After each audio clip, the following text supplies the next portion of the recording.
Picture yourself at 17, wearing a silk gown worth a kingdom, tears soaking your pillow the night before your wedding.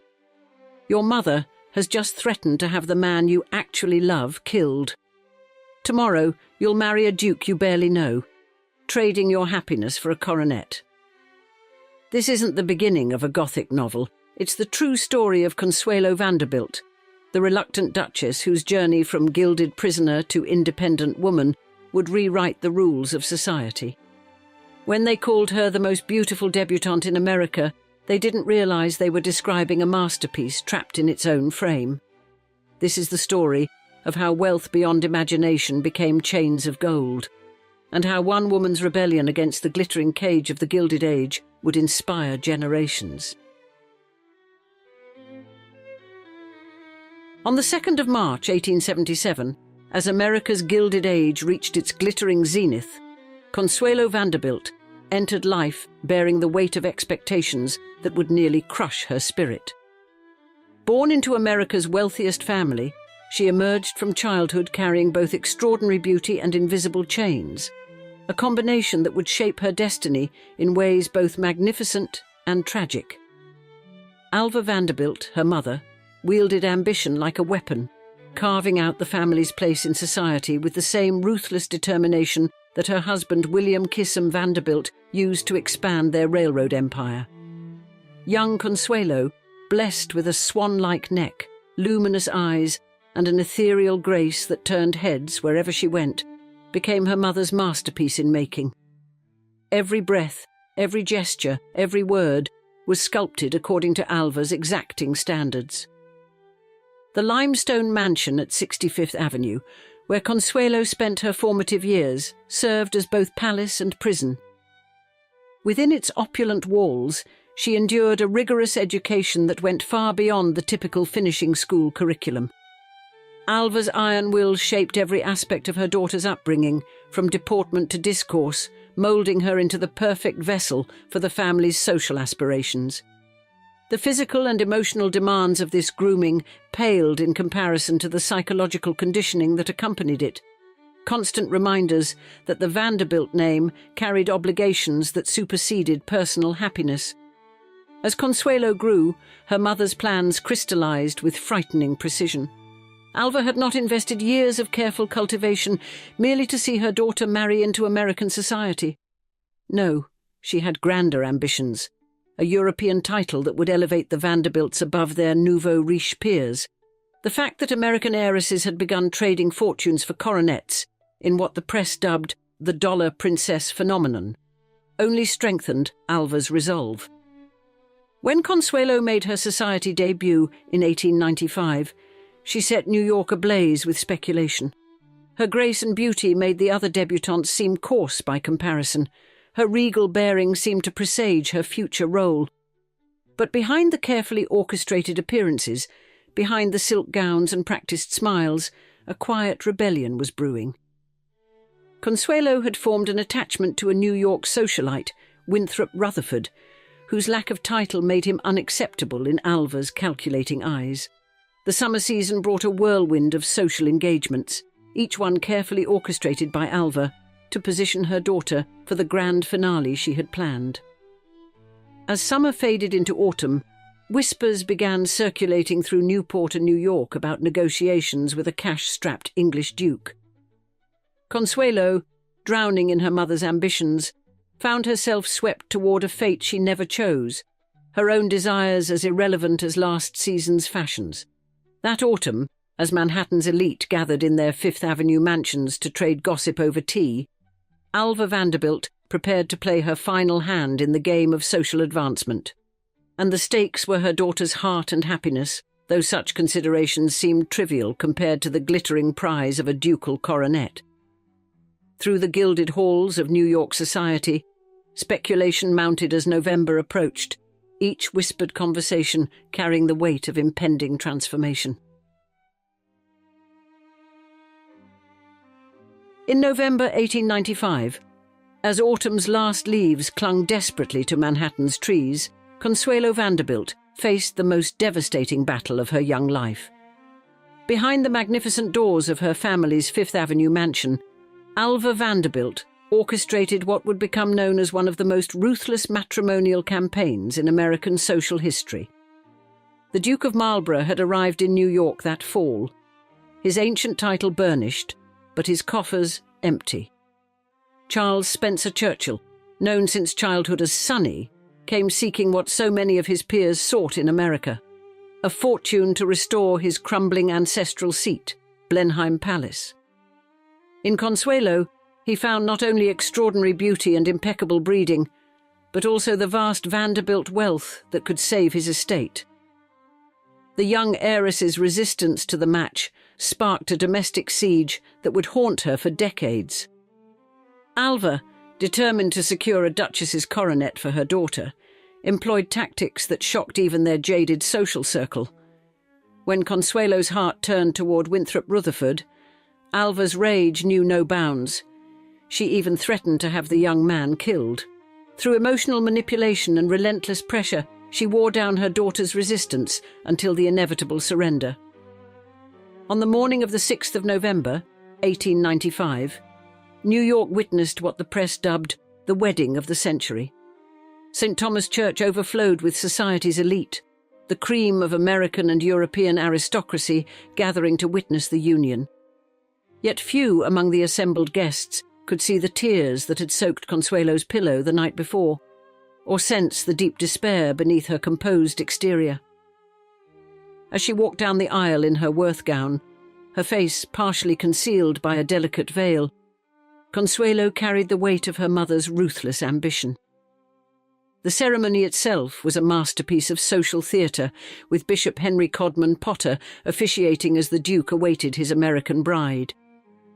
The wedding breakfast that followed at the Vanderbilt mansion featured a guest list that read like a complete edition of the social register. Yet amid the champagne toasts and celebratory fanfare, the newly minted Duchess of Marlborough remained oddly silent, her thoughts perhaps dwelling on what might have been. The price of this social triumph was calculated in cold numbers: a dowry of $2.5 million in railroad stock, a staggering sum equivalent to over $75 million in today's currency. The human cost, the sacrifice of a young woman's happiness and free will, went unrecorded in the society columns that breathlessly detailed every aspect of the celebration. In the weeks that followed, as Consuelo prepared for her new life in England, Manhattan's drawing rooms buzzed with speculation about the match. Some praised Alva's brilliant manoeuvring, while others whispered about the ruthlessness of her methods. But none could deny that she had achieved her ultimate goal. Her daughter would cross the Atlantic, not as another wealthy American bride, but as her Grace, the Duchess of Marlborough. As the newlyweds departed for England, leaving behind the glimmer of New York society, autumn storms battered the Atlantic. The turbulent crossing seemed an apt metaphor for the upheaval that awaited the reluctant Duchess in her new homeland, where ancient traditions and aristocratic expectations would test the limits of her endurance. Blenheim Palace rose before Consuelo in the late autumn of 1895, its massive facade a monument to centuries of aristocratic power. The seat of the Dukes of Marlborough stood as both a triumph of English Baroque architecture and a crushing symbol of the responsibilities that now lay upon her young shoulders. The American-born Duchess found herself mistress of one of England's grandest estates, its vast rooms and endless corridors, the weight of tradition she was expected to uphold. The crisis facing Blenheim was immediate and severe. Years of neglect had left the palace in a state of elegant decay that even its magnificent architecture could no longer disguise. Water damage threatened priceless tapestries, while entire wings stood empty, their furnishings sold off by previous generations. The marriage settlement, which provided an annual income of $100,000 to the Duke and an additional $100,000 to Consuelo, would soon be put to use, funding extensive renovations that would save this architectural treasure from ruin. Yet even as she threw herself into the restoration of Blenheim, Consuelo discovered that renovating a palace was far easier than building a marriage. The Duke, while unfailingly polite, maintained an emotional distance that grew more pronounced with each passing month. Their union, founded on mutual duty rather than affection, settled into a pattern of elaborate courtesy that masked profound loneliness on both sides. Motherhood arrived with mechanical precision, as demanded by duty. The birth of their first son, John Albert Edward William Spencer Churchill, in 8 fulfilled the primary obligation of a duchess, providing an heir to the dukedom. A second son, Lord Ivor Spencer Churchill, followed in 1898, completing the expected heir and spare.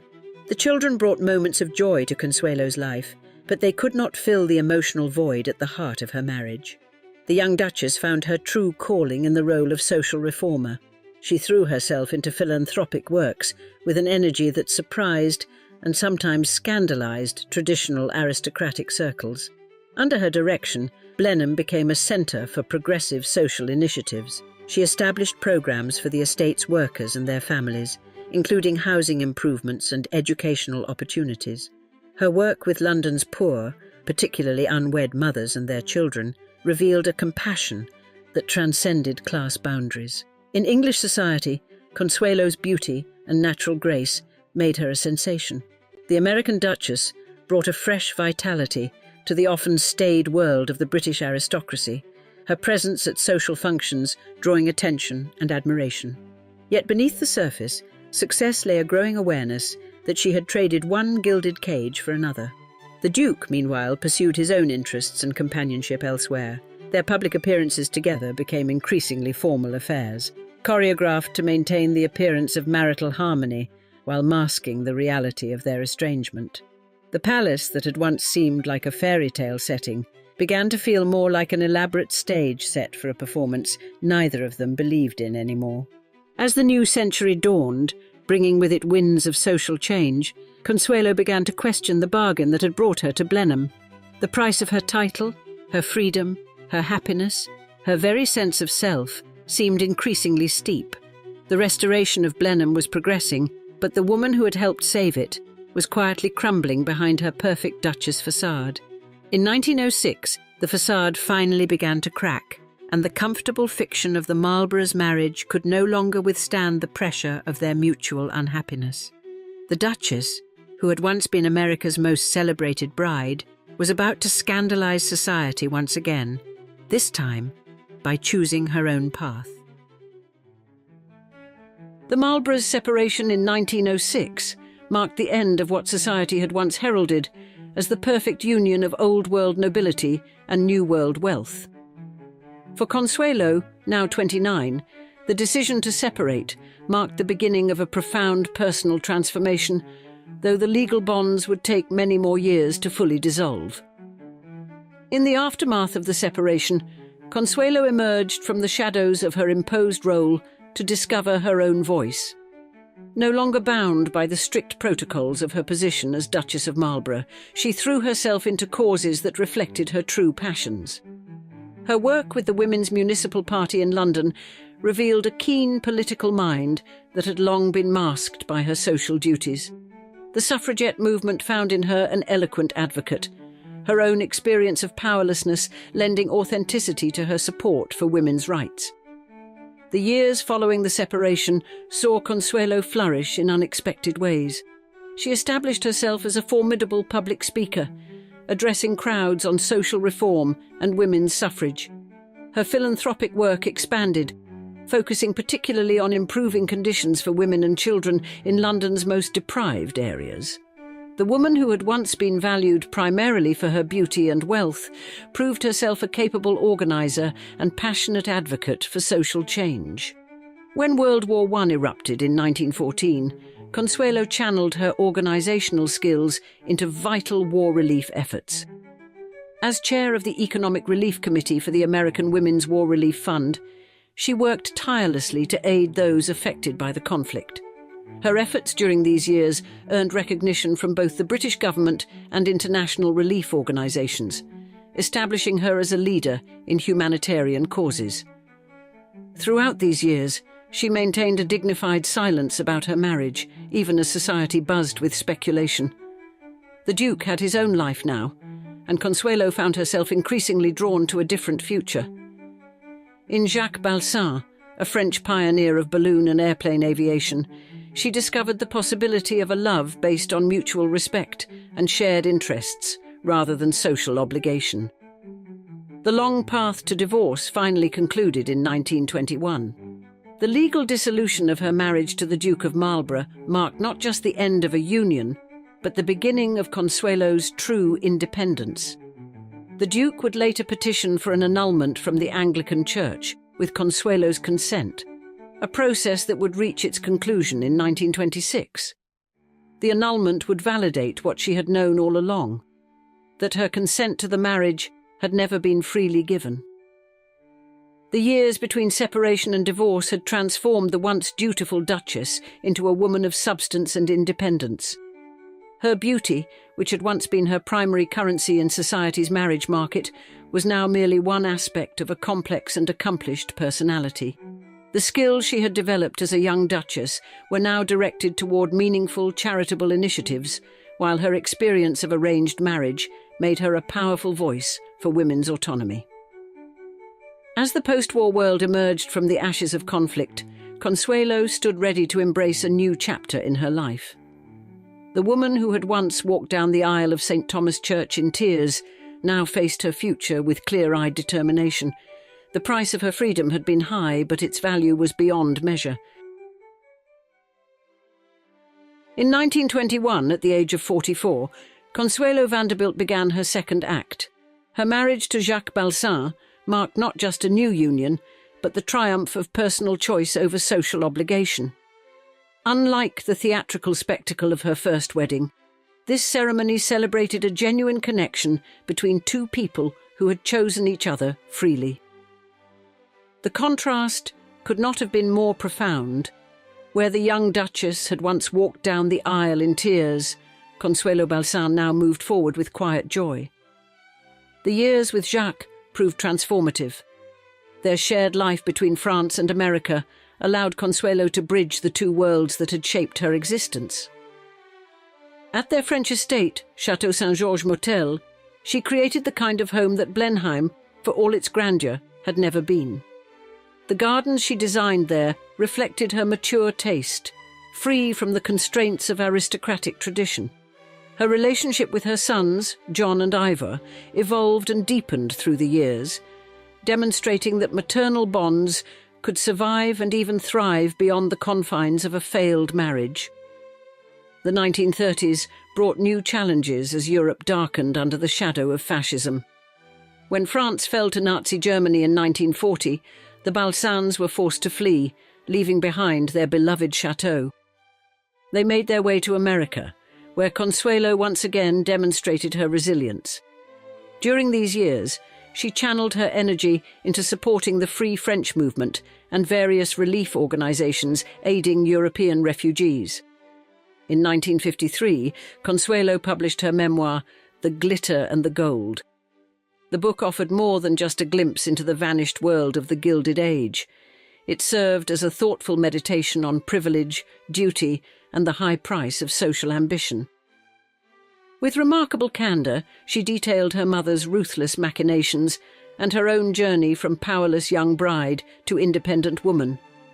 The memoir became a bestseller, introducing a new generation to her story. Throughout these later years, Consuelo maintained a dignified relationship with her first husband. When the Duke of Marlborough died in 1934, she penned a touching tribute to him, acknowledging their shared history while celebrating how far they both had come from their ill-fated beginning. Her own mother, Alva, had testified during the annulment proceedings, acknowledging her role in forcing her daughter into the marriage, a final confirmation of what Consuelo had always known. The woman who emerged in these decades bore little resemblance to the frightened teenage bride of 1895. Her beauty, once her primary asset in society's eyes, had matured into an elegant grace that reflected her inner development. The skills she had learned managing Blenheim found expression in her charitable work and the management of her own estates. The diplomatic abilities she had developed navigating aristocratic society served her well in her humanitarian efforts. The loss of her son Ivor in 1956 marked a profound personal tragedy in her later years. Yet Consuelo maintained her strength and dignity, continuing her charitable work and maintaining close ties with her remaining family. She had learned long ago that life's greatest challenges often led to unexpected forms of growth. Consuelo Vanderbilt Balsan died on the 6th of December 1964 in Southampton, Long Island. She was 87 years old and had lived to see the world of her youth, with its rigid social hierarchies and arranged marriages, fade into history. Her legacy lived on not in titles or coronets, but in the example she set of a woman who had found the courage to chart her own course. In the end, her story transcended the familiar narrative of an American heiress trading wealth for a title. Instead, it became something far more compelling. The journey of a woman who had transformed a gilded cage into a launching pad for a life of substance and meaning. The reluctant Duchess had become, at last, simply herself. On a crisp November evening in 1930, as the Great Depression ravaged the nation, New York City's elite converged upon the Ritz-Carlton Hotel to celebrate the 18th birthday of none other than Barbara Hutton, heiress to the monumental Woolworth store fortune. Upon arrival, the guests, hailing from the most illustrious families of the age, such as the Astors, Vanderbilts, Whitneys and Rockefellers, were greeted by Maurice Chevalier, the renowned French entertainer who was whimsically costumed as Santa Claus. The grand ballroom inside the hotel was a vision of a winter wonderland, adorned with extravagant decorations and a sea of flowers that alone bore a price tag of $50,000, equal to nearly $1 million in today's currency. The atmosphere was alive with the melodies from 4 orchestras, and the echoes of champagne cork pops filled the air as the night unfolded, with 2,000 bottles of champagne being served by a contingent of 200 waiters. But as midnight approached, the revelry did not wane. Instead, it escalated with the serving of 1,000 7-course suppers. And as the night stretched into the early hours, 1,000 breakfasts were laid out for those who had danced through the night. The pièce de résistance of the evening, however, was the party favours bestowed upon the guests. Each attendee received a small jewellery case filled with unmounted diamonds, emeralds, rubies and sapphires, a lavish token that left the crowd in awe of the hostess's generosity. And the celebration, which reportedly cost a staggering $60,000, equivalent to over $1 million today, was capped off by Barbara Hutton herself as the radiant centrepiece of the evening. Clad in a stunning debutante gown, she embodied the poor little rich girl, a nickname that would cling to her through varied fortunes. Thus, that night at the Ritz-Carlton was more than just a lavish party. It was the heralding of Barbara Hutton's entrance into the world of high society and the public eye. As one attendee poignantly observed, this was the moment when Bobby became Barbara Hutton, debutante, glamour queen, playgirl of the Western world. Little did they know this splendid introduction foreshadowed a tragic life of glamour, heartache, and the eternal pursuit of happiness amidst the glittering yet often unforgiving world of the rich and famous, as we describe. The tragic life of the so-called poor little rich girl, Barbara Hutton, heiress to the Woolworth fortune. Barbara Hutton, an emblem of wealth from her infancy, found herself at the centre of a vortex of fortune and scrutiny as early as 12 years old, because, with the death of her grandmother, Jenny Creighton Woolworth, in 1924, Barbara was left a staggering inheritance that rivalled the tales of fairy tale princesses. $26 million, a sum that would inflate to almost $500 million in today's currency. Even further, her mother's estate cushioned this with an additional $2.1 million in stocks. Managed by her father, Franklin Laws Hutton, this trust bloomed to a monumental $42 million by the time Barbara reached 21, crowning her one of the richest women globally during an era marked deeply by the Great Depression. You see, her father, Franklin, a titan in the financial realm and co-founder of the renowned E.F. Hutton & Co., was a master of his craft. And his financial moves, particularly his timely divestment before the 1929 market crash, significantly safeguarded and multiplied Barbara's inheritance. Yet while Franklin navigated the financial storms with acumen, his personal life brewed with scandal. The mysterious death of Barbara's mother, Edna Woolworth, in 1917, believed to be a personally induced end linked to Franklin's infidelities, left a young Barbara to stumble upon her mother's lifeless body. an image that haunted her throughout her life.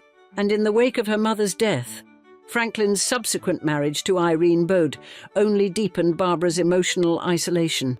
Regarded widely as an opportunistic stepmother, Irene's presence ensured that Barbara's upbringing was shuffled among various relatives, leaving her often in the hands of governesses rather than family. Despite these early traumas, Barbara's entry into society was nothing short of spectacular, and her aforementioned debutante ball was absolutely legendary. Now, Barbara Hutton's personal life at its peak unfolded like a carefully choreographed ballet of opulence. She owned sumptuous estates across the globe, from the Japanese-inspired Sumio in Mexico to the regal Sidi Hosni in Tangier. Each home was not merely a residence, but a testament to her wealth and her impeccable taste for the exotic and the beautiful. But her penchant for luxury was not confined to real estate. Hutton was also known for her incredible collection of jewellery, including the famed Vladimir tiara, and her wardrobe was a parade of haute couture from legends like Cristobal Balenciaga and Oleg Cassini. And it was Cassini, commissioned by Cary Grant, who attempted to navigate the tumultuous waters of their marriage through style. Socially, Barbara was a magnet for high-profile gatherings, her debutante ball in New York being particularly notable for its extravagance.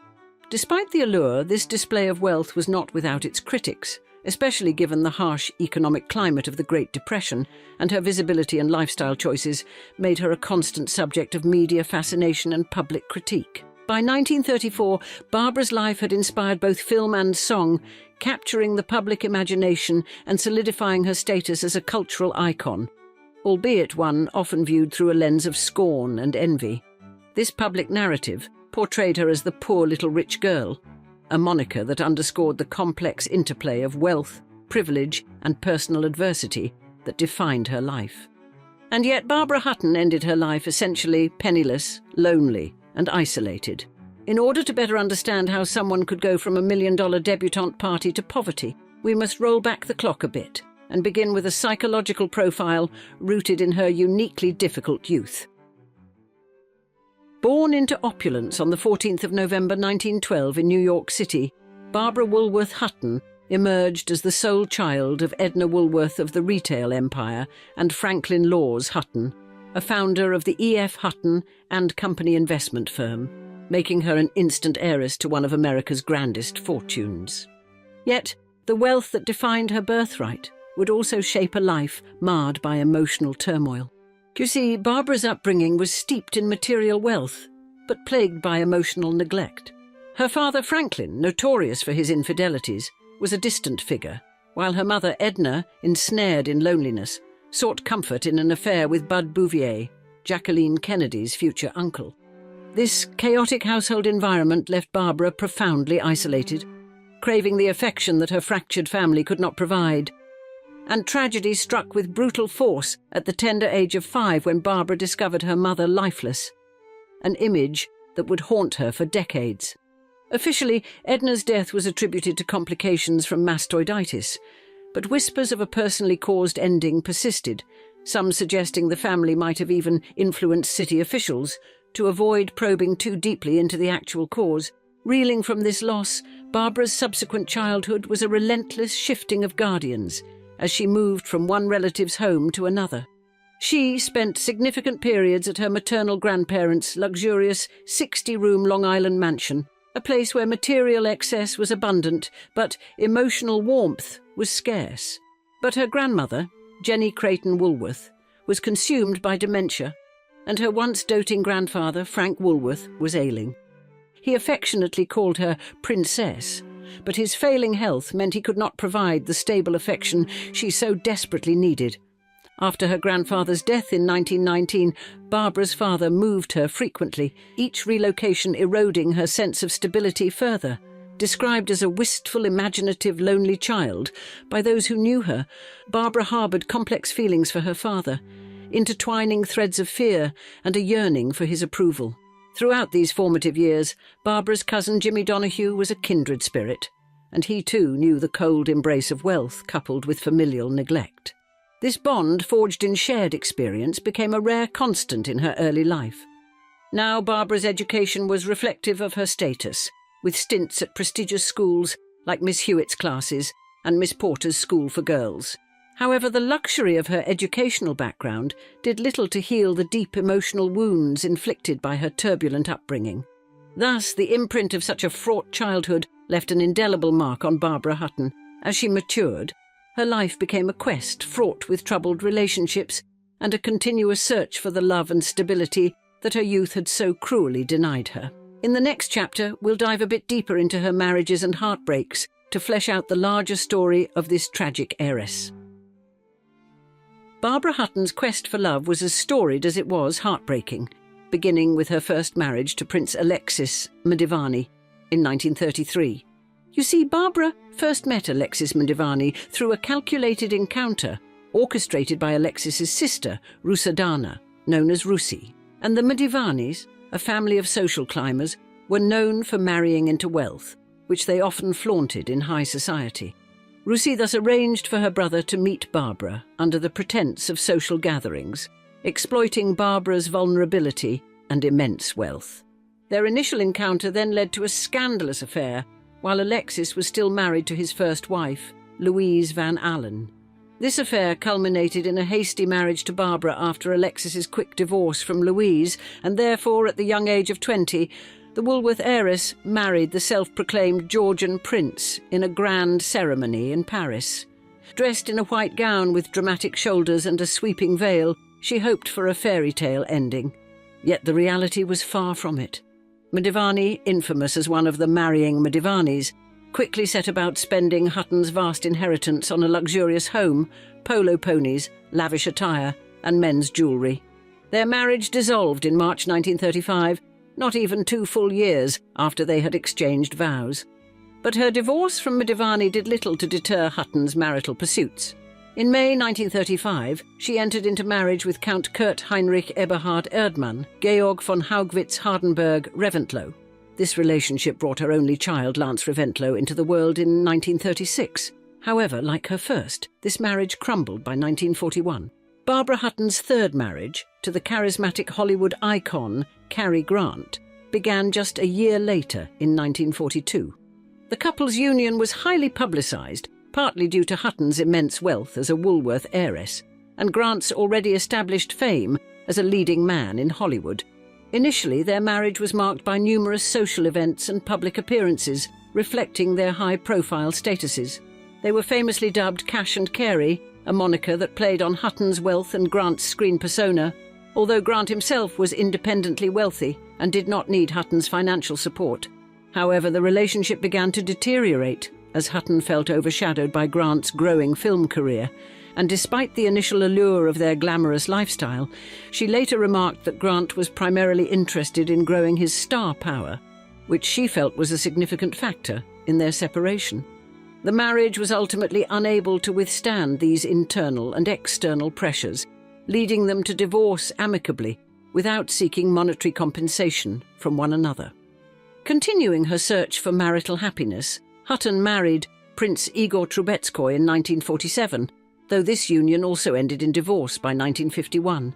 Her fifth marriage in 1953 to Dominican diplomat Porfirio Rubirosa was notably brief, dissolving after only 53 days.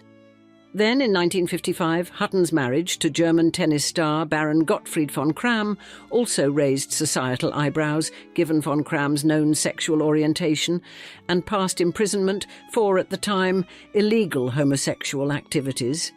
Therefore, this union too ended in 1959, further complicating her tumultuous love life. Her final marital attempt was with Prince Pierre Raymond Doan Vin Champasak, an adopted member of the former royal family of Laos, in 1964. This last venture into matrimony concluded in 1966, closing the chapter on Hutton's marriages. Thus, Hutton's numerous marriages, each ending in disappointment, painted a portrait of a woman endlessly searching for stability and happiness that eluded her. Her romantic endeavours, coupled with her immense wealth, made her a perennial subject of media intrigue and public sympathy. And despite her efforts, lasting love remained just out of reach, and her later years were marked by loneliness and financial difficulties, as we'll see in the next chapter. Barbara Hutton, once one of the wealthiest women globally, witnessed her fortune dissolve under the weight of extravagant spending and financial mismanagement, particularly during the 1940s to the 1960s. By then, her collection of properties worldwide and her incessant travels to exotic locales had marked a lifestyle that contributed significantly to her financial downfall. And her aforementioned tumultuous personal life, marked by 7 marriages, heavily influenced her financial choices. Several of her spouses were accused of siphoning her wealth, with hefty divorce settlements further depleting her fortune. For example, her first husband, Prince Alexis Madivani, secured a $2 million settlement during their marriage. And another costly union with Count Kurt Haugwitz-Reventlow allegedly cost her an additional $1.5 million. These financial drains, coupled with her lavish gifts to her husbands, steadily eroded her vast resources. But Hutton's spending was not limited to her marital affairs. She frequently made impulsive purchases, including costly jewellery and artworks, which continued to strain her finances. Her lack of financial acumen and dependence on others for estate management left her vulnerable to exploitation. Furthermore, entering the 1960s and 1970s, Hutton's life shadowed darker themes, as she faced severe health issues and addiction battles, a struggle that began around her son Lance's birth in her 20s, but worsened with age. You see, Hutton's health woes were compounded by her addiction to barbiturates, particularly Seconal, which she used to manage her anxiety and stress. Her substance use, often mixed dangerously with alcohol, led to several near-fatal overdoses and even a coma. In her later years, Hutton's physical health deteriorated significantly. She became nearly blind and suffered from a hip injury causing chronic pain, and her mental health also declined, marked by erratic behaviour, mood swings and paranoia. Increasingly reclusive, Hutton spent most of her days bedridden, dependent on her staff for care. The tragic death of her only son, Lance Reventlow, in a 1972 plane crash, plunged her into profound despair, exacerbating her isolation and depression. She retreated further from the social world that once defined her, moving into an upscale hotel in Beverly Hills to live out her remaining years in seclusion. Her health, both physical and mental, declined sharply during this period, and she grappled with severe anorexia and a debilitating hip injury that rendered her bedridden, while her failing eyesight further disconnected her from the world around her. Furthermore, financial ruin paralleled her physical deterioration, and despite her precarious financial situation, she continued her pattern of giving, often to strangers who paid her any mind, further straining her resources. By the time of her death, it was reported that she had a mere $3,500 to her name, equal to around $15,000 today. But to be fair, this is a figure hotly contested by those close to her, yet symbolic of her dramatic fall from financial grace. Hutton's life came to a quiet close on the 11th of May 1979 due to a heart attack in her hotel suite at the age of 66. Her passing was a poignant bookend to a life characterised by both dazzling wealth and deep personal tragedy. The public, who had watched her rise and fall with keen interest over the decades, reacted to her death with a mix of shock and sympathy. The funeral of Barbara Hutton was therefore as subdued as her final years were lonely, and it took place in the Woolworth family mausoleum at Woodlawn Cemetery in the Bronx, New York, where she was laid to rest among her relatives. The service was attended by only a close circle of family and friends, a muted affair far removed from the lavish social gatherings she once hosted. This solemn gathering served as a reflective homage to a woman whose life had been a complex interplay of immense isolation and public fascination. When you think of tragic romances, Romeo and Juliet have nothing on Catherine Tylney-Long, the teenage heiress whose fortune could have purchased Verona outright with enough left over for a summer palace in Venice. Newspapers breathlessly tracked the Wiltshire heiress, as though reporting on a walking national treasury, which effectively she was. Catherine's inheritance was a financial supernova that warped the social fabric of Regency England, creating gravitational forces that pulled every debt-riddled aristocrat into her orbit, and making her the target of fortune-hunting missiles disguised as gentlemen, all launching themselves toward her with mathematical precision. London satirists published merciless caricatures of her suitor parade with titles like The Disconsolate Sailor or Miss Longing for a Pole, unwittingly prophesying the very man whose predatory talents would eventually convert her astronomical wealth into astronomical debt. Her story is a Regency horror story that ended up changing British law forever. In today's episode of Old Money Allure, we explore how the greatest fortune in Georgian England attracted the worst possible husband, a matrimonial predator whose talents for financial destruction would turn Catherine's fairy tale into a nightmare, leaving behind legal precedents that still protect vulnerable spouses centuries later. At 16, Catherine Tylney-Long inherited a fortune so staggering it sent dukes swooning, earls salivating, and royalty itself calculating the most expedient path to her boudoir. Her inheritance sprawled across 25,000 acres in 6 English counties, encompassing several palatial homes, including Wanstead House, dubbed England's Versailles, alongside financial investments worth £300,000, approximately 30 million in today's currency. The annual income from her properties alone, £40,000, quadrupled what Jane Austen considered fabulously wealthy in Mr. Darcy, allowing Catherine to purchase multiple fictional romantic heroes before breakfast, while still affording a diamond tiara for afternoon tea. Each appearance of the Wiltshire heiress in London society prompted something resembling a wildlife documentary, herds of bachelor mammals charging wildly toward her carriage, while newspapers breathlessly reported on the feeding frenzy. Even the Duke of Clarence, future King William IV, joined this matrimonial stampede, despite his amphibian features, mountainous gambling debts, and inconvenient collection of 10 illegitimate royal offspring already supported at taxpayer expense. Catherine's rejection of this future monarch revealed either remarkable independence or simply functioning vision, creating the unprecedented spectacle of a commoner turning down a crown, albeit one perched atop a particularly unappealing royal head.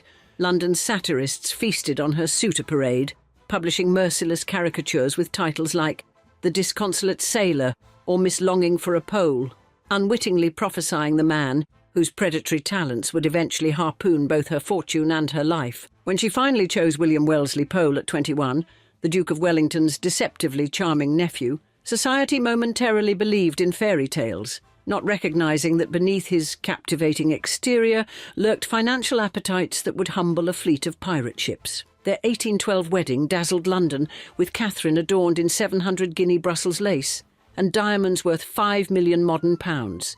Treasures that would soon vanish as her husband's compulsive spending devoured her wealth with locust-like efficiency. William eagerly assumed Catherine's surnames, transforming himself into the absurdly hyphenated William Pole Tylney-Long Wellesley, while forgetting the wedding ring at the ceremony, the first red flag waving frantically among a sea of champagne fountains and aristocratic congratulations. As Britain's original celebrity power couple, their appearances dominated Regency social pages, creating a template for public fascination with wealthy couples that modern tabloids still follow with considerably less eloquent language and infinitely worse hats. Behind their mansion doors, William revealed his authentic nature, hosting ruinously expensive parties, redecorating with the restraint of a megalomaniacal peacock, and systematically converting Catherine's inheritance into an impressive collection of creditors.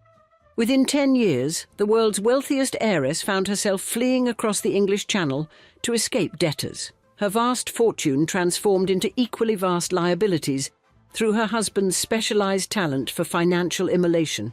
Wanstead House, the architectural crown jewel that had cost nearly £400,000 to build, ended up dismantled and sold piecemeal for a mere £10,000, the physical manifestation of Catherine's fortune crumbling literally to dust. Her spectacular wealth, which briefly elevated her above nearly everyone in England, ultimately attracted precisely the wrong person, a matrimonial predator brilliantly disguised as Prince Charming, whose specialised talents included transforming fortunes into footnotes and heiresses into cautionary tales. Yet perhaps the most bitter irony lay not in how Catherine's fortune disappeared, but in how it appeared in the first place, a legacy built on foundations so morally dubious that its eventual collapse seemed less like misfortune and more like historical reckoning. The vast wealth that eventually crushed Catherine wasn't amassed through virtue. It was methodically assembled by ancestors who approached opportunity with the delicacy of colonial pirates and the ethics of particularly ambitious tax attorneys. Her great-great-grandfather Josiah Child transformed himself from London brewer to East India Company governor in 1673, monopolising Asian trade through practices that modern corporate ethics committees would classify somewhere between absolutely horrifying and potentially criminal. When Josiah purchased Wanstead in Essex, he established the family among England's landed elite, that curious class who diligently pretended their fortunes materialised from properly managed soil rather than colonial exploitation, cutthroat business tactics and strategic marriage certificates. His son Richard elevated the family further by wedding heiress Dorothy Glynn, absorbing the substantial Tylney, Hampshire estates, and initiating a multi-generational strategy of marrying money that Catherine's future husband would eventually perfect from the opposite direction. The final piece of the family's geographic monopoly clicked into place when Catherine's grandfather acquired Draycott Estate in Wiltshire through his advantageous marriage, creating a three-county power base that established the Tylney-Longs as provincial royalty, without the inconvenience of actually being related to the king. Into this dynasty of ambitious wealth compilers, Catherine arrived on October 2nd, 1789, the product of Sir James Tylney-Long and Lady Catherine Windsor, one bringing commercial fortune, the other aristocratic connections and the subtle snobbery that accompanied ancient bloodlines. Sir James, who married fashionably late at 49, unconventionally designated his daughters as potential heirs, either from progressive ideals or the pragmatic recognition that without such provisions his carefully accumulated properties might scatter to male relatives bearing disappointingly different surnames. The Tylney-Longs occupied that awkward middle tier of Georgian society where ancient nobles considered them insufficiently blue-blooded for genuine acceptance, yet found them adequately funded for generous loans, convenient marriages and expensive dinner invitations. During childhood, Catherine rotated between magnificent properties that would make modern billionaires question their real estate portfolios, wintering at Wanstead House, where she observed the gilded machinery of wealth from within its ornate gears and springs. Unlike many contemporaries who believed female education should focus exclusively on embroidery and strategic feinting, Catherine's father provided instruction in estate management, knowledge ultimately insufficient against the specialised financial demolition talents her future husband would deploy. She inherited the Windsor family's renowned beauty without their tendency toward monarchy-threatening mental instability, developing into a young woman whose natural attractions would be considerably magnified when viewed through the lens of her bank accounts. Catherine's formative years unfolded against the dramatic backdrop of revolutionary France, her family committed to defeating Napoleon partly from patriotic fervour, but equally from the uncomfortable awareness that revolutionary movements typically redistributed exactly the type of concentrated multi-generational wealth they had accumulated. Her mother's aristocratic lineage stretched back to the Norman conquest, when ancestral Normans arrived with William the Conqueror to conduct history's most successful home invasion, proving that property seizure becomes perfectly acceptable provided it occurred sufficiently long ago and involved impressively pointed helmets. Tragedy accelerated Catherine's financial ascent when her brother James died in 1805, just before his 11th birthday, transforming her overnight from merely privileged adolescent to Britain's most desirable heiress, and inadvertently placing a target on her fortune visible from every debt-ridden country estate in England. This sudden inheritance catapulted Catherine into an extraordinarily vulnerable position. Simultaneously, England's most eligible and endangered young woman, her vast fortune attracting precisely the type of man most likely to convert ancestral wealth into ancestral debt, through alchemical gifts even Catherine's shrewd forebears could never have anticipated. When James's death transformed Catherine into Britain's premium matrimonial prize, she became London's first human financial instrument, a walking, breathing bank that could be acquired through nothing more complicated than successful courtship and an impressive ability to say "I do" with convincing sincerity. News of her inheritance rocketed through aristocratic circles with lightning speed, attracting social climbers whose sudden devoted interest in the previously unremarkable Miss Tylney-Long revealed the precise exchange rate between sincere friendship and £30 million. Her guardians wisely sequestered young Catherine until her 20th year, when they deployed her onto the marriage market at a spectacular Grosvenor Square ball, unleashing an heiress so valuable that London's most prestigious ballrooms required crowd control measures previously reserved for royal appearances. Her debut season featured romantic contestants ranging from ancient dukes offering impressive titles attached to spectacularly mortgaged estates, to military heroes fresh from Napoleonic battlefields, who hoped to transfer their tactical brilliance from warfare to wealth acquisition.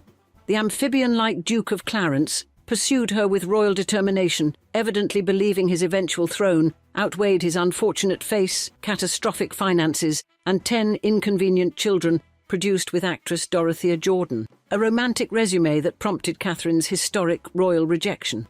Her initial navigation through these treacherous social waters displayed remarkable judgment, avoiding impulsive attachments and evaluating suitors with impressive discernment. Traits that would mysteriously evaporate when William Pole Wellesley deployed his specialised courtship artillery. William approached Catherine as a military objective, distinguishing himself through calculated indifference toward her wealth, while simultaneously bombarding her with attention, wit, and vulnerability, a strategy that precisely targeted her inexperienced heart while neatly circumventing her guardian's suspicions. Their courtship exemplified romantic warfare at its most sophisticated, with William correctly identifying Catherine's emotional innocence as her primary vulnerability, a target considerably easier to breach than the legal fortifications surrounding her inheritance. On March 14, 1812, Catherine processed toward matrimonial surrender at St James's Church, adorned in Brussels lace and diamonds, her 21-year-old heart convinced of authentic love, while London society discreetly placed wagers on her fortune's expected lifespan. The marriage's early phase featured convincing theatrical performances of domestic bliss as Catherine produced 3 children, William, James and Victoria, while her husband redirected her fortune into his financial sinkholes with architectural precision. As Catherine busied herself with motherhood, William's mask gradually slipped to reveal his authentic character, less Prince Charming and more wealth-seeking missile with expensive tastes, combining financial exploitation with emotional warfare in a lesson of systematic destruction. By 1822, he had burned through her fortune with such extraordinary efficiency that he engineered an appointment as gentleman usher to King George IV, specifically to obtain immunity from arrest for debt, essentially gaining diplomatic protection from his own financial crimes.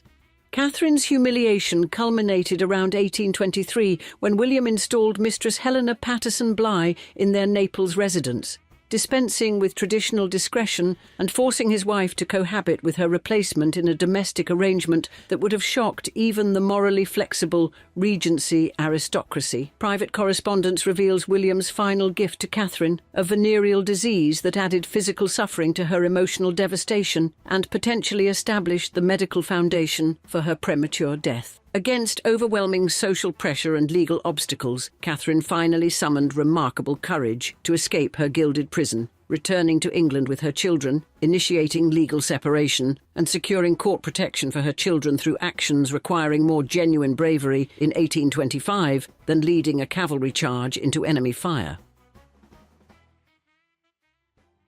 By September 1825, 35-year-old Catherine had established a modest sanctuary in Richmond with her children and sisters, her once astronomical fortune contracted to £11,000 annually, a sum most English families would consider princely, but that barely covered what William once spent on waistcoats and wine. Enraged that his living treasury had developed legal defences, William publicly threatened to use stratagem if legitimate methods failed to secure custody of the children, essentially announcing his willingness to kidnap his own offspring primarily to access whatever inheritance might remain attached to them. On September 7th, while resting in Richmond, Catherine collapsed with violent abdominal spasms that transformed physicians' concern into alarm, prompting her to summon Sister Dora for an urgent revision of legal documents previously signed under William's coercion. The Duke of Wellington, displaying greater concern for his nephew's wife than his actual nephew ever managed, dispatched royal physician Sir Henry Halford to Catherine's bedside, suggesting both the severity of her condition and Wellington's accurate assessment of his relative as a human catastrophe. A cruelly misleading recovery appeared on September 9th, when Catherine briefly walked outdoors, a temporary remission echoing the deceptive early promise of her marriage, with equally heartbreaking ultimate consequences. This fragile improvement shattered on September 11th, when she suffered a catastrophic relapse, experiencing what witnesses described as agonies of the heart, accompanied by hysterical screaming. Reactions medical historians attribute either to cardiac distress or the entirely reasonable response to further communication from William. Despite physical suffering that would have rendered most patients incoherent, Catherine maintained remarkable clarity regarding her children's future, her maternal determination transcending physical collapse, with the same courage that had finally allowed her to challenge her husband's authority. On September 12th, 1825, Catherine died at 11 o'clock, surrounded by sisters and physicians, but mercifully not by the husband, who had systematically dismantled her fortune, health, and happiness with the efficiency of someone pursuing his life's true purpose. Contemporary witnesses testified that correspondence from William, arriving that morning, triggered her final seizure, delivering the ultimate emotional blow to her weakened system and creating history's clearest case of death by poorly timed letter. Medical evidence suggests her death resulted from a perfect storm of conditions: inflammation of the bowels potentially exacerbated by venereal disease acquired from her husband's extracurricular activities, combining with extreme emotional distress to create a literally broken heart. London newspapers announced her death on September 13th, with barely concealed accusations against William. The Evening Herald, observing that, to her, riches have been worse than poverty, her heart ultimately broken through the very means that should have cherished her. Thousands lined the funeral route to Draycott Church, their presence representing Britain's collective judgment against William, a public verdict delivered through respectful silence, rather than the social media outrage that would accompany similar situations today. Catherine's death catalysed legal history when Lord Chancellor Eldon ruled William should become England's first father, denied custody based on moral character. A decision so revolutionary in patriarchal Georgian society that it effectively created modern family law's foundational precedent. Her sisters Dorothy and Emma fulfilled Catherine's dying wish by raising her 3 children beyond William's reach, protecting them from a man whose paternal interest directly corresponded to their financial prospects and nothing more. William's subsequent life unfolded with predictable disaster, marrying his mistress Helena in 1828, continuing to accumulate debts despite dramatically reduced income, and eventually dying while eating a boiled egg in 1857. His final years spent in the poverty he so richly deserved, but Catherine never did. Catherine Tylney-Long's tragic story reminds us that great wealth can attract the wrong kind of attention, her vast fortune becoming both the source of her power and ultimately her downfall. What began as a fairy tale romance with William Wellesley Pole quickly descended into a cautionary tale of financial predation, emotional abuse, and heartbreak. Her life stands as a poignant reminder that even in an age obsessed with advantageous marriages, some prices for love prove far too high. In the 1920s, in the Emerald Highlands beneath the shadow of Mount Kenya, British colonialism carved an unlikely paradise from the wilderness. Here, amid acacia trees and golden savannas, European aristocrats created a realm where conventional morality faded like mist under the African sun. They called it Happy Valley, a name dripping with irony and gin-soaked promise. This wasn't merely a place, but a state of mind, where titled Europeans fleeing the constraints of post-war society established farms, built grand estates, and invented their own rules. By day, they played at being gentlemen farmers. By night, they surrendered to temptations that would have scandalized London drawing rooms. Into this intoxicating world stepped an American heiress whose beauty was matched only by her capacity for self-destruction. Today, we share her tempestuous story as we describe the haunted heiress who loved and lost, Alice de Janzé.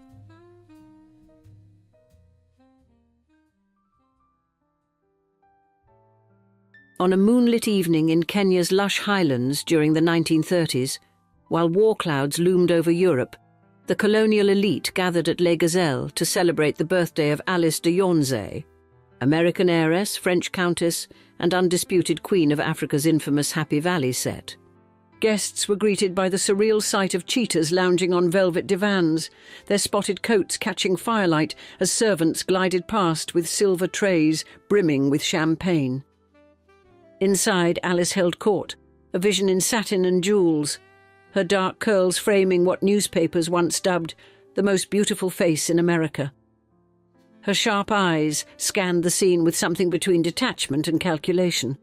The grand salon shimmered like a jazz-age mirage, exotic animal trophies on the walls, rare European paintings adorning the hall, and vases spilling over with blooms from Alice's meticulously curated gardens.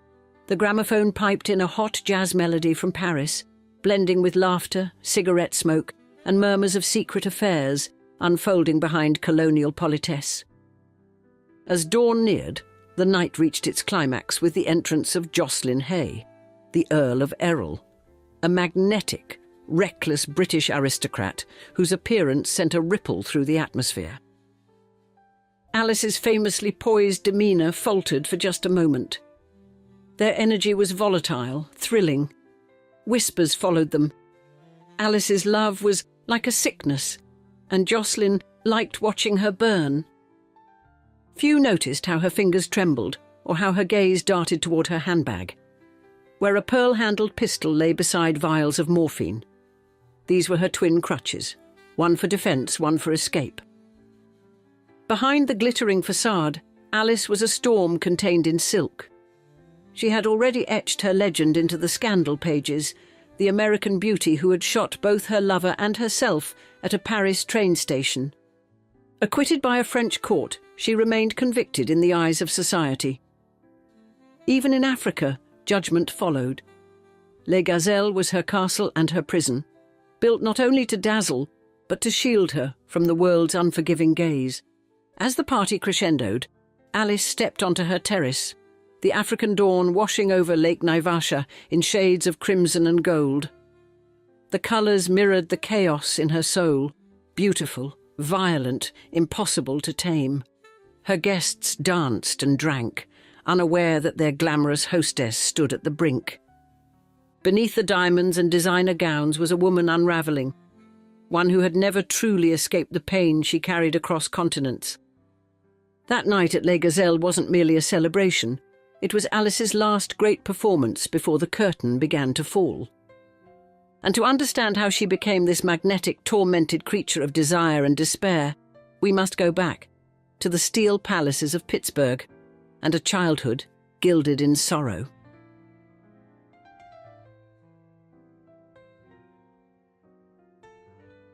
Alice Silverthorne entered the world in 1899 with steel in her blood and sadness in her bones. Born into America's industrial aristocracy, she belonged to a dynasty forged in furnaces. Her father, William Silverthorne, had amassed his fortune during the golden age of steel, building an empire that rivaled European nobility in both wealth and ambition. The Silverthorne homes in Pittsburgh and New York towered like testaments to capitalism's promise. Yet within those ornate walls lived a girl who once wrote, she felt like a ghost haunting rooms too grand for comfort. Privilege had gilded her cradle, but it could not soothe the ache of emotional absence that echoed through her childhood. From the start, Alice was a source of unease to her socially driven mother. She wasn't content to play the demure heiress. She questioned, defied, and resisted, a wild spark in a world that demanded polish. At 14, her debutante ball became an early act of rebellion when she shocked her guests by dancing too closely with a waiter and sipping champagne like a seasoned flapper. It wouldn't be the last time Alice would scandalise a roomful of expectations. By 18, her dark curls and haunting eyes had earned her the title of the most beautiful girl in America in the society pages. But Alice, ever dismissive of surface accolades, was unimpressed.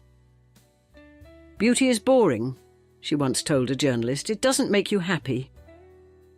She longed for something more than magazine covers and ballrooms, something real, dangerous, and alive. Europe, with its promise of freedom and decadence, beckoned.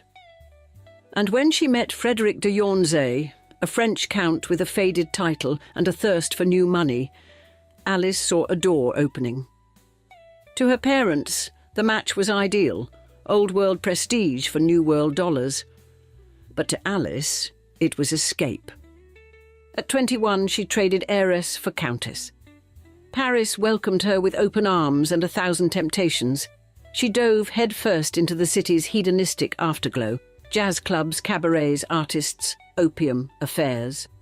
The Count quickly proved as faithless as he was charming, so Alice matched him, excess for excess, hurt for hurt. In private, she confessed her emptiness in letters to childhood friends.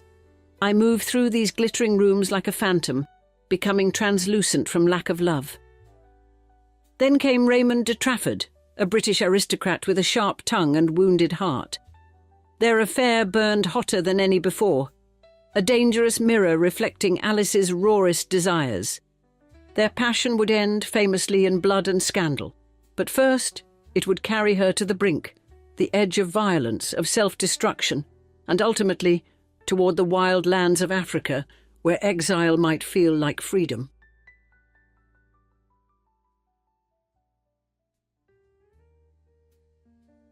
The Gare du Nord railway station in Paris became the stage for Alice de Janzé's most notorious performance in 1927, a moment of passion and violence that would forever alter the trajectory of her tumultuous life.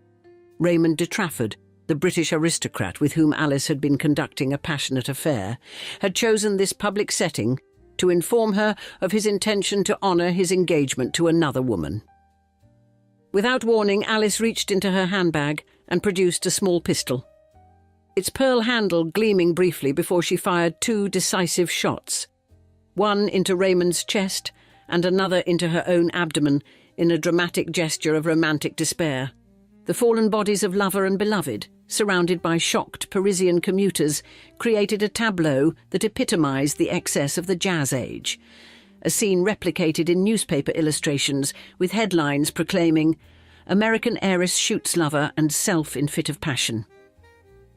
Both Alice and Raymond survived their wounds, setting the stage for a sensational trial that transfixed Parisian society and transformed Alice from merely wealthy socialite to legendary femme fatale.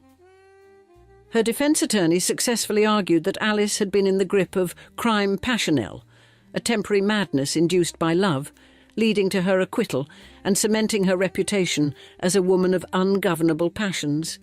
Despite escaping legal punishment, Alice found herself exiled from the very society that had once embraced her. Former friends avoided her, invitations ceased arriving, and her husband, Frederick, filed for divorce. With the ruins of her Parisian life smouldering around her, Alice looked to the one place that might welcome a woman of her particular reputation, Kenya's Happy Valley, a remote colonial outpost where European aristocrats had established a libertine society. In 1929, as America's stock market collapsed, Alice's inheritance remained secure, allowing her to purchase Les Gazelles, an elegant estate on Lake Naivasha, where she created a sanctuary for her wounded spirit. Her arrival in Kenya was like the introduction of an exotic species into a delicate ecosystem. She brought not only her wealth and beauty, but also a capacity for emotion that frightened and fascinated the expatriate community. The Happy Valley set lived by their own moral code. Partner swapping, drug use, and excessive drinking were commonplace activities among the bored colonial elite.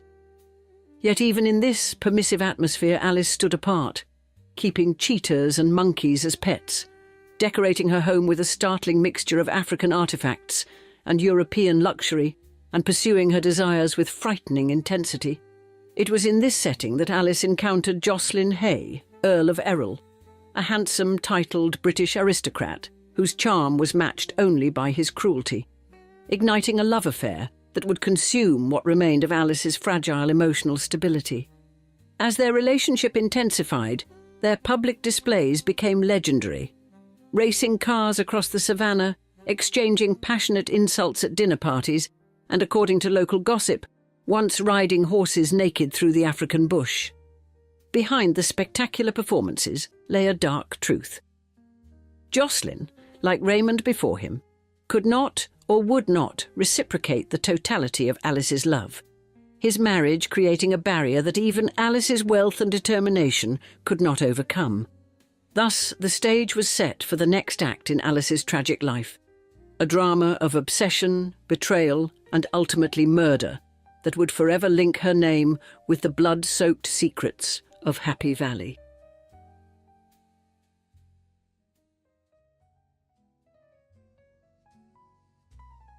The discovery of Jocelyn Hay's body in his Buick on January 24, 1941, sent shockwaves through Kenya's colonial society. The Earl of Errol, shot through the head, transformed instantly from rakish aristocrat to murder victim. News of the killing spread through Happy Valley with the speed of wildfire. Telephones rang in isolated farmhouses, servants whispered in kitchen quarters, and at Les Gazelles, Alice de Janzé received the information with a curious stillness. Within hours, police investigators arrived at Alice's door, their questions revealing the connection that had placed her high on their list of suspects. Her notorious marksmanship, her turbulent history with Jocelyn, and her established capacity for violence. When questioned about her whereabouts on the night of the murder, Alice reportedly offered a slight, enigmatic smile before providing a detailed alibi, her cool demeanour striking the officers as either innocence or practiced performance. The investigation uncovered a web of motives and suspects. Jocelyn's cuckolded husband, Sir Jock Delves Broughton, various jealous lovers, political enemies, and even theories involving wartime espionage all competed with Alice in the public imagination. As the case progressed, without resolution, Alice's behaviour grew increasingly erratic. She secluded herself at Les Gazelles, surrounded by exotic pets, and attended by concerned servants who reported her increasing consumption of alcohol and morphine. Her home, once the crown jewel of Happy Valley society, fell into disrepair. Gardens overgrew their boundaries, rooms gathered dust, and Alice herself appeared rarely, a diminished version of the vibrant hostess she had once been. The morphine that had once been an occasional escape became her constant companion, dulling not only physical pain, but the sharper agonies of love and loss that had pursued her across continents. In 1942, Alice filled her bathtub with water and orchid petals, slit her wrists with a silver letter opener, and waited for darkness, only to be discovered and saved by a loyal servant. The failed suicide attempt added another layer to her legend. The woman who had once shot her lover and herself now seemed determined to write her own final chapter, though the pen kept slipping from her grasp. A second attempt followed months later when Alice consumed a dangerous quantity of sleeping pills, again thwarted by the intervention of household staff who monitored their increasingly unpredictable mistress. As World War II raged, Happy Valley's isolation began to crack. The war effort claimed many young men, luxury goods became scarce, and the carefree lifestyle that had defined the community grew difficult to maintain. Alice, now in her 40s, showed the visible effects of her inner turmoil. Her once celebrated beauty faded, her health compromised, her fortune dwindling through neglect and excessive generosity. Her social circle contracted as death, war, and financial reality claimed former friends. The grand parties became distant memories, and Alice spent more time with her dogs than in human company. By the late 1940s, Alice had become almost a ghost, appearing occasionally in Nairobi shops, purchasing extravagant items she didn't need, her once commanding presence reduced to the shuffling remains of someone who had once been magnificent. In early 1949, Alice wrote a final letter to her estranged daughter, Paula. "I've loved too much, too wrongly. Now there's nothing left but silence." Words that served as both explanation and epitaph for a life consumed by passions too intense to sustain.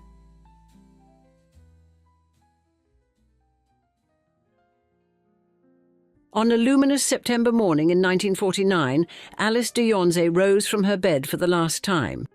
She chose a favourite dress from what remained of her once lavish wardrobe, stepped quietly into the garden at Les Gazelles, and carried with her a small, pearl-handled pistol, the same weapon that had once brought infamy and survival in a Paris train station. This time she would not miss. There was no servant to intervene, no frantic doctor to undo the damage, no journalist to splash headlines across Europe. Only the stillness of Kenya's Rift Valley bore witness to her final act. She was found hours later by her gardener, lying among her orchids, blood soaking the earth she had so often tended with care. Word of Alice's suicide rippled through what remained of the Happy Valley community. Telephones buzzed, cablegrams sped across oceans, and in grand houses left half empty, glasses were raised in quiet mourning. An era had come to a definitive and tragic close. Her funeral was a muted affair. The glittering crowd that had once filled her home had long since vanished, scattered by war, bankruptcy, scandal, or the slow erosion of colonial life. Alice was buried near her estate, her grave marked by a modest stone, etched only with her name and dates. Some say a hand, whose no one knows, scratched into the soil nearby. She loved, she lost, she never apologised. Les Gazelles, without its mistress, began to decay. The cheetahs were sent to zoos. The monkeys disappeared.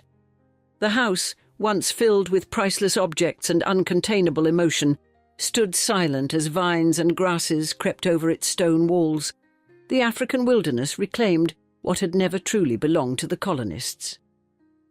Over time, Alice's life became the stuff of legend. Writers romanticised her in books, dubbing her the tragic heiress, the woman who loved with bullets, or simply the most dangerous woman in Africa. Her daughter Paola, who had spent much of her life far from Alice's storm, rarely spoke of her. When asked, she said only, "My mother was like a hurricane. She left ruins, but you couldn't look away." Kenya too changed. Colonialism crumbled, independence loomed, and the decadent playground of European aristocrats faded into a nation seeking its own voice. Visitors who search for Les Gazelles now find only stone foundations, a few black and white photographs in local archives, and stories told by tour guides at dusk. And still, they say, Alice lingers, seen in flashes along Lake Naivasha's shore, pistol in hand, searching for what eluded her in life: love, peace, or maybe just a moment of clarity. Her tragedy wasn't merely how she died, but how she lived, fiercely, restlessly, and always just beyond the reach of happiness. While F. Scott Fitzgerald chronicled the Jazz Age and Ernest Hemingway captured the lost generation, Lady Henrietta Bingham lived it, saxophone in hand, heart wide open, and convention firmly in her rearview mirror. The Louisville heiress, whose father's newspaper fortune paved her way into the highest echelons of transatlantic society, became something far more significant. A woman whose quest for authentic connection challenged the rigid boundaries of her time. Moving from Smith College to Bloomsbury's artistic salons, from ambassadorial receptions to the centre court at Wimbledon, Henrietta's journey reveals the hidden currents beneath the seemingly placid surface of interwar high society. Her same-sex attractions made her anxious. She doubted herself to the extent that depression stayed with her for life. And her eventual struggles with addiction and mental health illuminate the price paid by those who dared to live truthfully in an era of elegant deception. In today's episode, we explore the story of Lady Henrietta Bingham, whose life appeared to be perfect, but she was never at peace.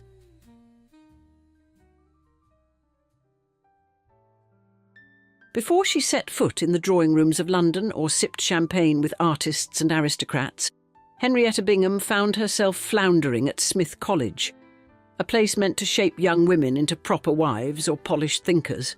Henrietta was interested in being neither. Rules were irrelevant to her, and routine was suffocating. While other girls focused on coursework and courtship, Henrietta fell intensely and irreversibly in love with her English professor. It was reckless, it was forbidden, and it was entirely her style. Her fascination with jazz and late-night rebellion didn't help matters. The administration was scandalised. Henrietta was bold, unapologetic, and too alive for an institution that prized conformity over character. She didn't bend, so they broke ties. When they asked her to leave, it was with a quiet understanding. She wouldn't be coming back, and they were right. Henrietta wasn't built for the classroom. She was made for the world. But there was a complication. Her father, a towering figure in American media and a man of exacting expectations, couldn't know she'd been expelled. So she spun a new narrative. A semester abroad in Europe, a chance to study across the Atlantic. He believed her, or chose to. Either way, Henrietta was free. Her confidant, and something more, was Martha Kirstein, a fellow Smith student who shared her sense of rebellion, if not her resolve. They planned their grand escape together under the guise of intellectual curiosity. Europe, they told everyone, would be an educational adventure. In truth, it was an escape hatch. But the romance that fueled their plans began to falter. Kirstein, conflicted and unsure of what their relationship meant, reached out for help.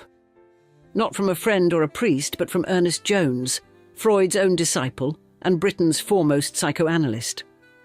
What followed was a letter as raw as it was revealing. Kirstein described Henrietta as brilliant but broken, gripped by a homosexual tendency she feared was rooted in childhood trauma. She confessed she loved Henrietta, but not like that, not forever. What today might read like a plea for clarity was, in the 1920s, revolutionary. Emotional honesty was radical. Queerness was unspeakable. Therapy was taboo. Henrietta, meanwhile, was unravelling. She checked herself into a London rehab clinic, refusing to return home, even when her father crossed the ocean to bring her back.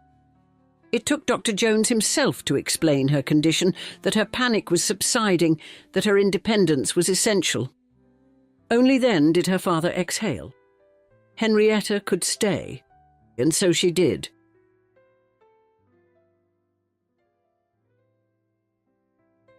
London in the 1920s throbbed with scandal, creativity, and a restless energy that few cities could rival, and Henrietta Bingham stepped into its embrace with fearless abandon. Introduced through a mutual friend, she and Kirstein soon found themselves swirling within the orbit of the Bloomsbury Group, the very circle that transformed modern ideas about art, literature, and unconventional love. Names like Virginia Woolf, Lytton Strachey and Duncan Grant echoed in the salons. Yet it was Henrietta's singular charm that drew intrigued glances from every corner. Unburdened by the need to impress with scholarly debates or pretentious philosophies, Henrietta made her mark with a presence that simply could not be ignored. With a soft southern drawl and a saxophone draped casually over her shoulder, she brought an infusion of Harlem's swinging rhythms into London's art houses.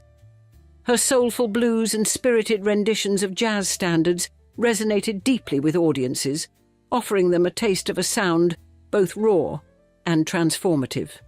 In those evenings, as smoky parlours filled with whispered confidences and clinking glasses, her music broke down barriers and spoke of a freedom few could imagine. Beyond her music, Henrietta's personal life unfurled like an improvised solo. At a countryside retreat arranged by Tomlin, she encountered Dora Carrington, a reserved, enigmatic artist whose guarded exterior dissolved in the light of Henrietta's authenticity. What began as a shared moment over tea and art soon escalated to an electrifying exchange.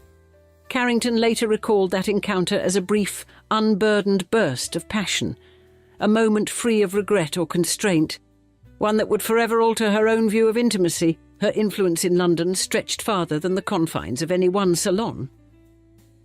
Henrietta became an unexpected muse to several up-and-coming writers and painters who revered her for her unorthodox approach to life and art.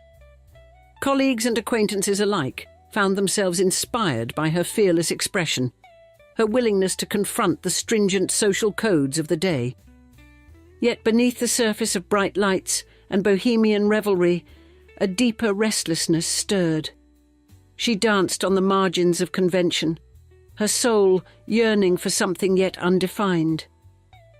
As the weeks melted into months, Henrietta's encounters with artistic and intellectual luminaries offered her both guidance and challenges. But even amid newfound admiration, a disquiet began to grow.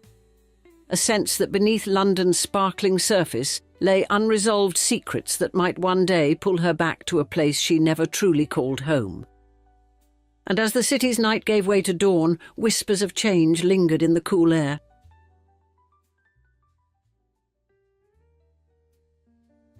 Back in Kentucky, the land was wide and green, but Henrietta Bingham walked it like a ghost. It had never felt like home. She belonged to it by blood, not by choice. Around town, people murmured. Some kindly, most not. They all said the same thing. She likes women. Her father, maybe still in denial, tried to tether her to something solid, gave her a job at his paper, editing books, a gesture of tradition, of keeping up appearances. But Henrietta had always been writing her own script. She and her brother Barry opened a bookstore, a quiet little act of rebellion tucked between familiar streets. They stocked it with heavy, glittering volumes from a friend's shop in London. Each book was like a door out, a hint of who she really was under the layers of southern decorum. But her heart wasn't there. It was pacing in London, sleepless and aching. Tomlin sent her letters, messy, yearning things. On a shaky impulse, Henrietta sent word through a friend, asking if he'd marry her. His reply was gentle, but it was number. So marriage wouldn't be the cure, not for the loneliness, not for the longing. She still saw Kirstein. They still touched hands, still exchanged glances that burned quietly in crowded rooms. But it couldn't last. When her father finally found out about Kirstein, everything shattered. The man who had always stood beside her stepped back. And Henrietta ran back to London. There she fell into the strange glow of the Bloomsbury group. She belonged among the wild ones, the writers, the painters, the thinkers who turned rules inside out. Tomlin brought her to the countryside to visit Dora Carrington, a guarded artist with quick eyes. The visit could have been forgettable, but with Henrietta, nothing stayed surface level for long. They connected, briefly, blazingly. Carrington later said that moment was rare, clean, without shame. She never took another lover after Henrietta. People moved in and out of Henrietta's orbit like stars caught in a current. Tomlin, Kirstein, Carrington. They circled, collided, reappeared. Some said Henrietta couldn't be held. Or maybe it was that no one ever learned how to hold her. Then came Scotland, a family trip. A cold announcement her father was remarrying. Just like that, someone else would take her mother's place. Henrietta took it as punishment, for loving women, for not hiding, for refusing to bend. After that, she and Kirstein crossed the ocean back to America. Things began to split. Kirstein married a handsome, worldly man, someone she once described as a very male Henrietta. It was the kind of match that looked right on paper, but beneath all that, the thread between them never snapped. They never really said goodbye.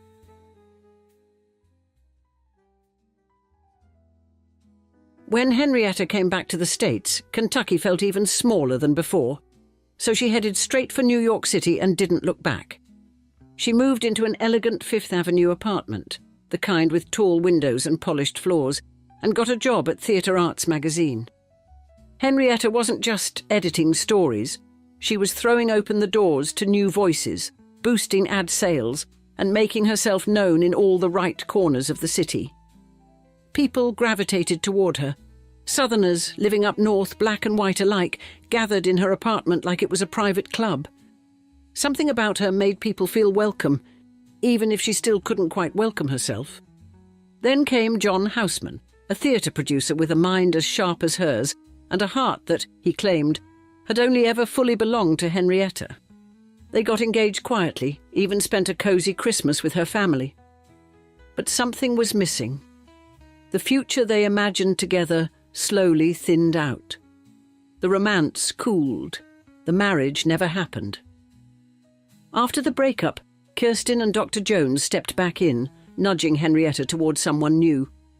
That someone was Beatrix Lehmann, a brooding British actor with a wild wit.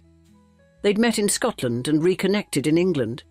Henrietta stayed on at the Lehmann house when her family left, reading, writing, lingering.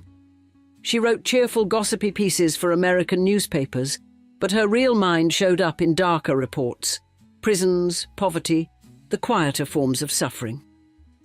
By the late 20s, something surprising happened. Her father stopped fighting it. He accepted that Henrietta was gay, and everything shifted. She stopped apologising. She bought a bright, fast Bentley in 1930 and tore across Europe with Beatrix, chasing jazz in Berlin, cocktails in Paris, and open skies in Stockholm. It was freedom with the top down. 2 years later, Henrietta threw her weight behind Roosevelt's presidential run. When FDR won, her father was made US ambassador to the UK, and suddenly Henrietta was back in London, this time as royalty of the political kind. She was hosting garden parties and brushing shoulders with dukes, stepping easily into British high society without losing her southern swagger. Then came the tennis match. The US government hosted a reception for the women's team. That's where Henrietta met Helen Jacobs, tennis star, shorts wearer, rule breaker. The connection was instant. Henrietta was courtside at every match, cheering her on like it mattered more than anything else. Afterward, Helen came to stay at Henrietta's place. They rode horses together, hosted guests, and disappeared into their own world. At one of Henrietta's most famous parties, the guest list included the Prince of Wales and Douglas Fairbanks Jr. People still whispered about that night. But behind the glitter, something else was beginning to stir. Something darker that no one saw coming.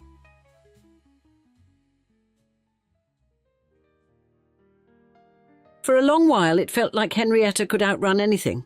Scandal, heartbreak, even herself. But when her father, the judge, died, everything changed. Henrietta had always been close to him. He wasn't just her father, he was her shield. The one who made space for her in a world that didn't know what to do with someone like her. When he was gone, that protection vanished, and the world didn't waste time showing her just how cold it could be. People who once smiled politely now turned their faces, invitations dried up, connections frayed. The doors her father's name had opened were no longer swinging wide. Henrietta didn't fight it. Instead, she turned inward. She stopped chasing approval and poured her energy into something that felt pure. Horses. Racehorses had always been her quiet obsession, a world of strength, speed, and beauty she could touch. She and Helen Jacobs, who had been with her through so much, found comfort there. They bred horses, named them, raised them, and built a kind of sanctuary in that life, far away from drawing rooms and judging eyes.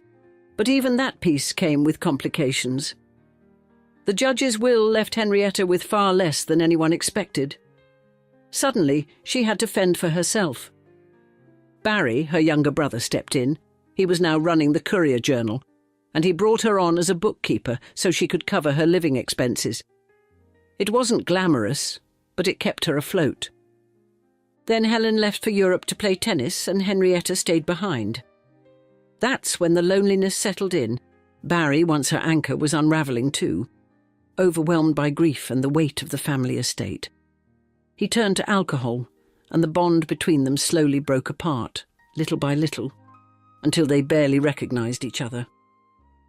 Henrietta began to unravel. She'd always felt like an outsider, but now she was one in her own skin. The breakdown came quietly, then all at once. She was admitted to a hospital where doctors pushed for treatments that were more violent than healing, electroshock therapy, even a lobotomy. But Henrietta, even in the depths, held on. She refused. She sold the family house in Goshen. Too many memories, too many ghosts. In 1950 she moved to Manhattan, trying to start over. There she met Dorothy Bigelow, an older woman, a singer, a stage actress with a laugh that filled a room. Their connection was simple and soft. It gave Henrietta something steady, something warm. Then, in a turn no one saw coming, Henrietta married a man named Benjamin Franklin Mackenzie in 1954. He was 10 years younger, a former bar waiter, and twice divorced. No one could explain it, not her friends, not even Henrietta herself. And before long, he vanished, just moved away and went on with his life like she had never existed. By then, Henrietta was drowning in prescription pills and alcohol. Her friends tried to pull her back, but something inside her had already left. The drugs eventually did what the world couldn't, stopped her in her tracks. At her funeral, people said it didn't feel quite right, like she hadn't fully left, or hadn't ever truly arrived. Maybe she was always running. Maybe she was still running.